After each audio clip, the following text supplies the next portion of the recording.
கோவில் இல்லை என்றால் தெய்வம் இல்லை, இங்கே நீ இல்லையே கண்ணே நானும் இல்லை.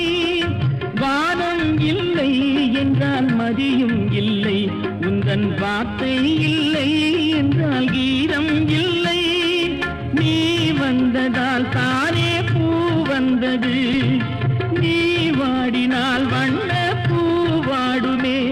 என் ராஜாத்தி கண்ணே கலங்காதிரு, எந்தன் பொன் வண்ணமே அன்பு பூ வண்ணமே.